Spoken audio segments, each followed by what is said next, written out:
इस देश में पब्लिक दो तरह के मॉडल की चर्चा कर रही है। बॉस, एक मॉडल है जो माफिया को मिट्टी में मिला देता है, गुंडों की गर्मी निकाल देता है, अपराधियों का राम नाम सत्य कर देता है। अपराधी कहीं भी रहें वो खुद को असुरक्षित मानकर डरे रहते हैं। देश में आतंकवाद की घटनाएं कम करने वाला मॉडल है। बॉस, याद है आपको, एक जमाना था, लोग भूल जाते हैं, एक जमाना था दिल्ली में, मतलब दिल्ली के बड़े बड़े शहरों में ब्लास्ट होते थे। आप मार्केट जाइए तो भोंपू बजता रहता था कि कोई संदिग्ध सामान दिखे तो उसको मत छुइएगा। सब बंद हो गया नरेंद्र मोदी के आने के बाद, लेकिन हम लोग वो सब भूल जाते हैं। तो एक मॉडल मोदी योगी वाला हो गया। दूसरा मॉडल जहां अपराधी खुद को सबसे सुरक्षित मानते हैं, यह बताया जा रहा है। गुंडों और माफियाओं पर महीनों एक्शन नहीं होता। जब इनके गुनाह सामने आते हैं तो एक्शन करने की जगह पर मामले को दबाने की कोशिश का आरोप लगता है। बंगाल में शेख शाहजहां के मामले में पूरा देश देख चुका है कि कैसे शेख शाहजहां जैसे गुनहगार को 55 दिन तक पकड़ा नहीं गया था। अब देश यह भी देख रहा है कि कैसे बेंगलुरु ब्लास्ट के आरोपी बंगाल जाकर छुप गए और अब जाकर पकड़े गए। आपको याद होगा कि 1 महीने पहले बेंगलुरु के रामेश्वर कैफे में ब्लास्ट हुआ था। उसके आरोपी आज बंगाल से पकड़े गए। इन आरोपियों की तलाश 1 महीने से एनआईए कर रही थी और अब जाकर इन्हें कोलकाता से पकड़ा गया। ये दोनों आरोपी हिंदू नाम रखकर अपनी पहचान छुपाकर रह रहे थे। इसी पर बीजेपी ने सवाल उठा दिया। बीजेपी का कहना है कि एनआईए ने रामेश्वरम कैफे ब्लास्ट केस के 2 मुख्य संदिग्धों मुसाविर हुसैन शाजिब और अब्दुल मतीन अहमद को कोलकाता से गिरफ्तार किया। दोनों शिवमोगा के आईएसआईएस सेल से जुड़े हुए थे। दुर्भाग्य से ममता बनर्जी के अधीन पश्चिम बंगाल आतंकियों के लिए सुरक्षित ठिकाना बन गया है। बेंगलुरु ब्लास्ट के आरोपी कैसे बंगाल में पकड़े गए, ये आपको आगे विस्तार से बताऊंगा, लेकिन पहले आप देख लीजिए कि कानून व्यवस्था के जिन 2 मॉडल की हम बात कर रहे हैं, उन मॉडल को लेकर क्यों चर्चा हो रही है, क्यों सवाल उठ रहे हैं, क्यों इतना बड़ा अंतर है। सवाल उठ रहे हैं कि बंगाल में ऐसे आरोपी छुप कर बैठ जाते हैं जिन पर बेंगलुरु में ब्लास्ट करने का आरोप है, ये कैसे हो गया। सवाल उठ रहे हैं कि बंगाल में शेख शाहजहां जैसे आरोपी को गिरफ्तार करने में 55 दिन क्यों लग जाते हैं। लोग कंपैरिजन कर रहे हैं कि बॉस, यूपी में तो देखिए, यहां अतीक अहमद और मुख्तार अंसारी जैसे बड़े से बड़े माफिया को रगड़ दिया जाता है। आज की डेट में उत्तर प्रदेश में कोई कितना भी बड़ा माफिया हो, वो डर में जी रहा है कि पता नहीं कब उसका राम नाम सत्य हो जाए। जो माफिया कानून को ठेंगे पर रखते थे, उन्हें महसूस हो गया कि अगर शासन चलाने वाला योगी जैसा कोई है तो कानून की ताकत के सामने किसी माफिया की कोई हैसियत नहीं होती। वरना यही माफिया हीरो बन के घूमते थे इसी यूपी में। इसलिए यूपी में ना माफियागिरी दिखती है, ना दंगा दिखता है। सीएम योगी के पास तो दंगाइयों को सबक सिखाने का ऐसा फॉर्मूला है कि बड़े से बड़ा दंगाई भी काम चले। खुद सीएम योगी ने खुलकर कहा कि यूपी में अब दंगा करने वालों को उल्टा लटकाकर नीचे से मिर्ची का छौंक लगा दिया जाता है। सुनिए सीएम योगी के मॉडल के बारे में वो क्या बता रहे हैं। पहले माफिया सिर चढ़ करके बोलते थे। कैसे माफिया सिर चढ़ करके बोलते थे? छोटी छोटी बात को ले दंगा होता था। आज देख रहे हो कि दंगा करने वाले भूल ही गए दंगा भी कभी होता था। उल्टा लटका दिया जाता है उनको।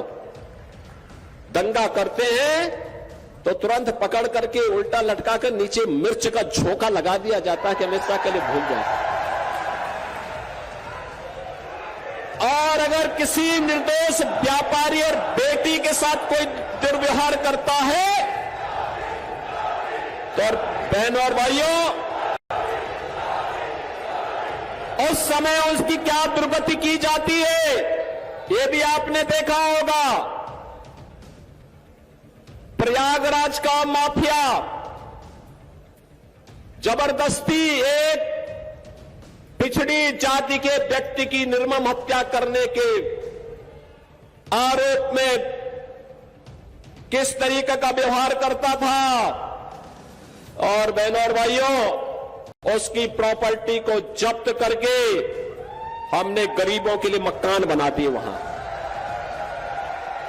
लोगों ने कहा ये सब क्या कर रहे हैं, तो बहुत बड़ा माफिया है। हमने कहा कितना बड़ा माफिया है तो समय बताएगा, लेकिन फिलहाल गरीबों को मकान बनाऊंगा भी और अपने हाथों से मैं देने के लिए जाऊंगा। और मैं स्वयं गया था वहां देने।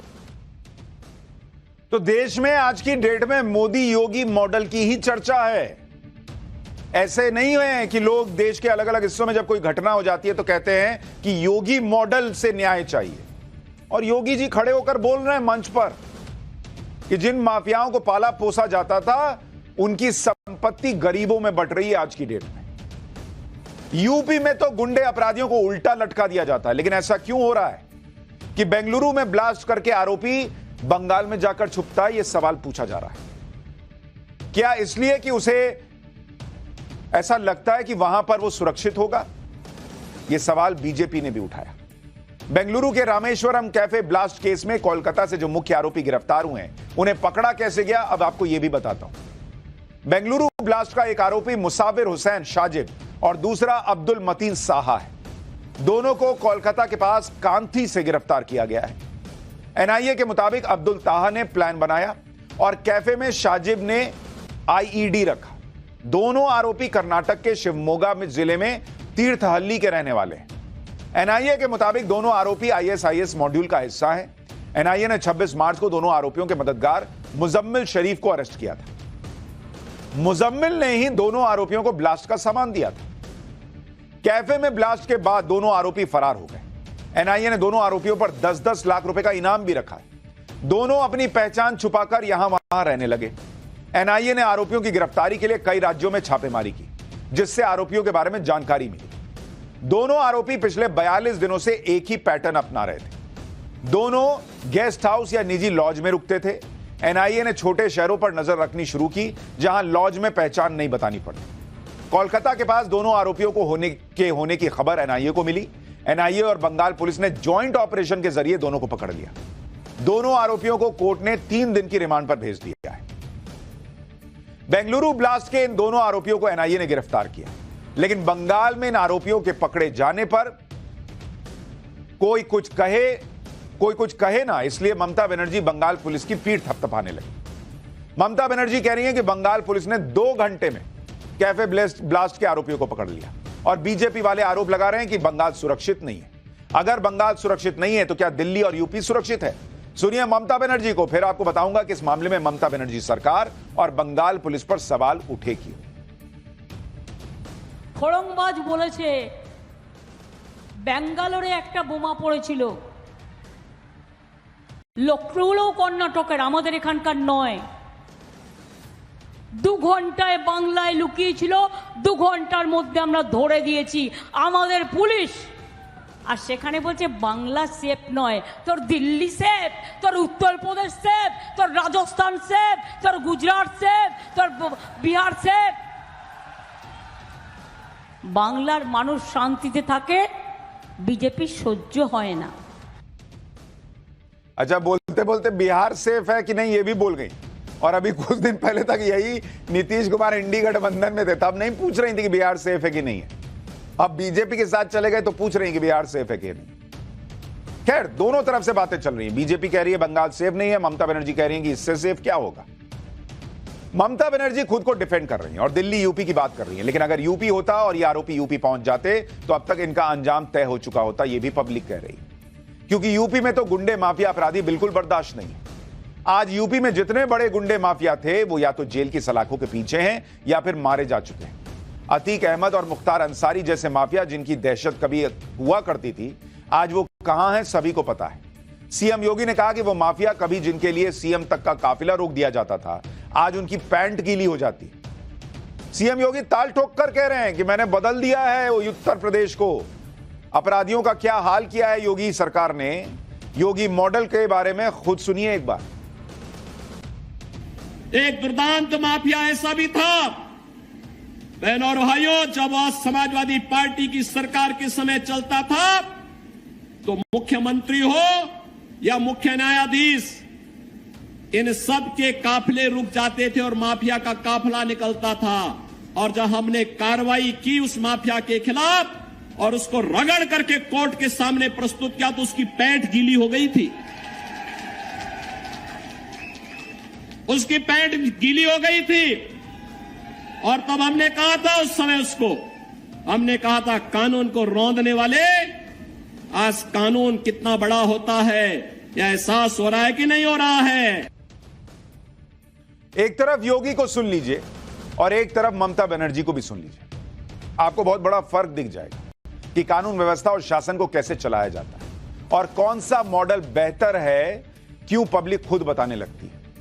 बंगाल में तो ममता बनर्जी का यह वही मॉडल है जिसमें शेख शाहजहां जैसे माफिया के सामने सब ढीले पड़ गए थे। कोर्ट को कहना पड़ा था भाई बहुत कुछ। शेख शाहजहां पर संदेश खाली की महिलाओं ने शोषण के आरोप, जमीन कब्जा करने के आरोप, मारपीट के आरोप लगाए थे। शेख शाहजहां के ठिकानों पर जब 5 फरवरी को ईडी रेड मारने गई थी तो ईडी की ही टीम पर हमला हो गया था। उसके बाद शेख शाहजहां फरार हो गया। उसकी गिरफ्तारी के लिए 26 फरवरी को कोलकाता हाईकोर्ट तक ने बंगाल सरकार को फटकार लगाई थी और फौरन शेख शाहजहां को गिरफ्तार करने का आदेश कोर्ट ने दिया था। उसके बाद 28 फरवरी को 55 दिन के बाद शेख शाहजहां गिरफ्तार हुआ था। तो ये डिफरेंस लोगों को नहीं दिखता है? क्या योगी मॉडल, क्या मोदी मॉडल और क्या ममता मॉडल? इस दौरान लगातार बंगाल सरकार पर शेख शाहजहां को बचाने का आरोप लगता रहा। आप यह भी देखिए कि शेख शाहजहां और बेंगलुरु ब्लास्ट के आरोपियों को कैसा ट्रीटमेंट मिला। शेख शाहजहां को गिरफ्तारी के बाद जब कोर्ट में पेश किया गया था तो वो किसी सेलिब्रिटी की तरह अकड़कर दिखता चल रहा था। देखिए, ये याद है ना फोटो, जब वो ईडी की हिरासत में आया था तो हवाइयां उड़ गई थी, लेकिन उसके पहले जब बंगाल पुलिस ने पकड़ा था तो हीरो बन के विक्ट्री साइन दिखा रहा था। पुलिस की गिरफ्त में आने के बाद भी उसकी ठसक कम नहीं हुई थी। दूसरी तरफ एनआईए ने बेंगलुरु ब्लास्ट के आरोपियों को भागते हुए कोर्ट में पेश किया, यानी अंतर साफ दिखता है, भगाते हुए ले गए उसको। बंगाल में कानून व्यवस्था का यह हाल है कि वहां टीएमसी के नेता खुलेआम लोगों को धमकी दे रहे हैं। टीएमसी नेता हमीदुल रहमान आपके सामने स्क्रीन पर हैं, जो उत्तर दिनाजपुर के चोपड़ा सीट से विधायक हैं। इस वीडियो में हमीदुल रहमान मतदाताओं को धमकाते हुए कह रहे हैं कि 26 तारीख को बंगाल से सेंट्रल फोर्स चली जाएगी, उसके बाद हमारी फोर्स के साथ ही रहना है, तो अपना कीमती वोट बर्बाद ना करें और कोई बदनामी ना करें। सुनिए एक बार, फिर आपको बताऊंगा कि योगी मॉडल में किस तरह से काम होता है। সেন্ট্রাল গভর্নমেন্টের ফোর্স 26 তারিখ পর্যন্ত থাকবে, তারপরে আমাদের এই ফোর্সের সঙ্গে থাকতে হবে। মূল্যবান ভোটগুলো নষ্ট করবেন না, বাদরামি করবেন না। 26 তারিখে সেন্ট্রাল বাহিনী চলে যাবে, তারপরে আমাদের এই সেন্ট্রাল বাহিনীরা থাকবে। তখন অভিযোগ করবেন না যে আমার কি হলো, আমার এটা হলো। अब सोचिए, इसके बाद डर का माहौल नहीं होगा तो क्या होगा।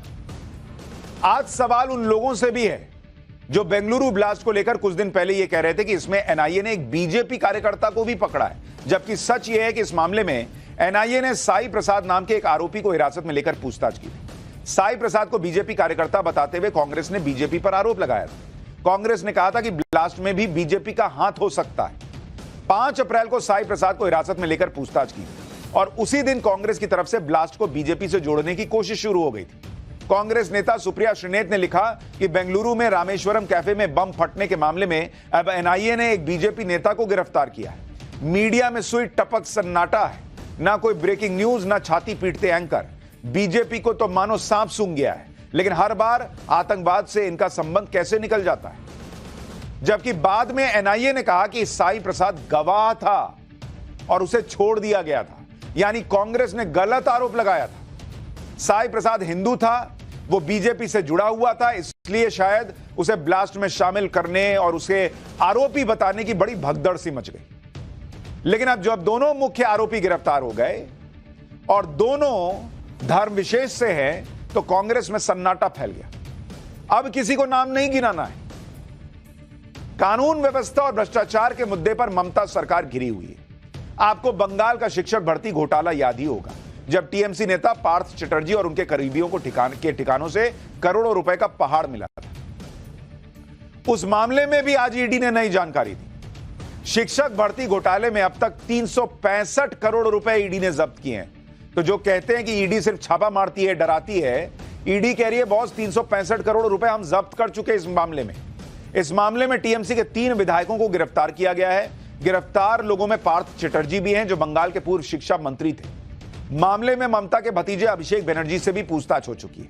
ईडी ने बंगाल के टेक्सटाइल मंत्री चंद्रनाथ सिन्हा से भी पूछताछ की थी। इसी के साथ राशन घोटाले में भी ममता के नेताओं के खिलाफ एक्शन हो रहा है। ईडी ने राशन घोटाले में बंगाल के पूर्व मंत्री ज्योतिप्रिया मलिक के खिलाफ एक्शन लिया है। ईडी ने मलिक और उनके 2 सहयोगियों की 150 करोड़ की प्रॉपर्टी जब्त की है। जिसमें ज्योति प्रिय मलिक का घर, कोलकाता बेंगलुरु में 2 होटल शामिल हैं। ईडी के मुताबिक बंगाल का राशन घोटाला करीब हजारों करोड़ रुपए का था। ज्योति प्रिय मलिक 2011 से 2021 तक बंगाल के खाद्य और आपूर्ति मंत्री थे। इस तरह के आरोप लग रहे हैं, इतने गंभीर आरोप लग रहे हैं, जांच चल रही है।